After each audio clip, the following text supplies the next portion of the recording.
इन दिनों बागेश्वर धाम सरकार की चर्चा न केवल देश बल्कि विदेशों में भी जोरों पर है। बागेश्वर धाम में बालाजी महाराज का ऐसा चमत्कारिक मंदिर है जहां भक्त अपने समस्याओं की अर्जी लगाते हैं और फिर सुनवाई होती है। बागेश्वर धाम के पीठाधीश्वर पंडित धीरेन्द्र कृष्ण शास्त्री की चर्चा इन दिनों खूब सुनने को मिलती है। धीरेन्द्र शास्त्री द्वारा यह दावा किया जाता है कि जो भक्त यहां अपनी अर्जी लेकर आते हैं उनकी समस्या का निवारण हो जाता है।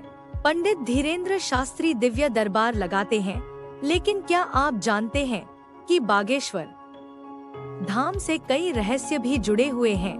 बागेश्वर धाम की चर्चा इन दिनों भले ही तेजी से हो रही है, लेकिन इसका निर्माण बहुत समय पहले ही हो चुका था। बागेश्वर धाम में बालाजी महाराज का प्राचीन और चमत्कारिक मंदिर है। पंडित धीरेन्द्र शास्त्री से पहले यहाँ पीढ़ी दर पीढ़ी प्रसिद्ध संत दिव्य दरबार लगाते आए हैं, लेकिन शुरू में इसका प्रचार प्रसार इतनी तेजी से नहीं हुआ था जैसा कि आज है।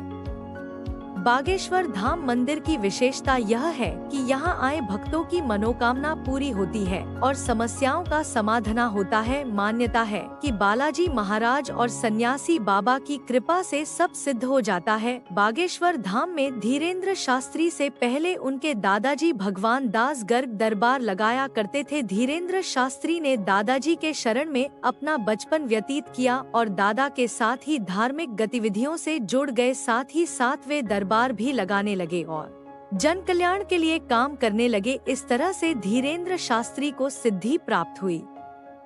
बागेश्वर धाम में कैसे लगती है अर्जी? बालाजी महाराज के बागेश्वर धाम में मंगलवार के दिन भक्त अर्जी लगाने के लिए पहुंचते हैं, इसलिए यहाँ मंगलवार के दिन भक्तों की भारी भीड़ उमड़ती है। यहाँ अर्जी लगाने की प्रक्रिया बहुत आसान है। आपको एक पर्ची पर अपनी समस्या लिख देनी होती है। इसके बाद पर्ची को कपड़े में नारियल के साथ बांधकर यहाँ परिसर में रख देना होता है। परिसर में आपको लाल, पीला और काले रंग के कपड़े में बंधे हुए नारियल मिलेंगे। इसका कारण यह है कि अर्जी सामान्य होने पर लाल कपड़े में नारियल बांधी जाती है। शादी विवाह से जुड़ी अर्जी होने पर पीले रंग के कपड़े में नारियल बांधे जाते हैं और अगर प्रेत बाधाओं से जुड़ी अर्जी हो तो नारियल को काले रंग के कपड़े में बांधा जाता है।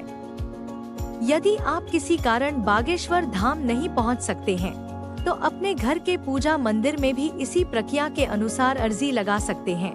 घर से लगाई गई अर्जी भी बालाजी महाराज जरूर स्वीकार करते हैं। अर्जी स्वीकार होने पर सपने में दिखाई देते हैं बंदर। पंडित धीरेन्द्र कृष्ण शास्त्री के अनुसार अगर आपने श्रद्धा पूर्वक अर्जी लगाई होगी तो बालाजी महाराज इसे जरूर स्वीकार करते हैं।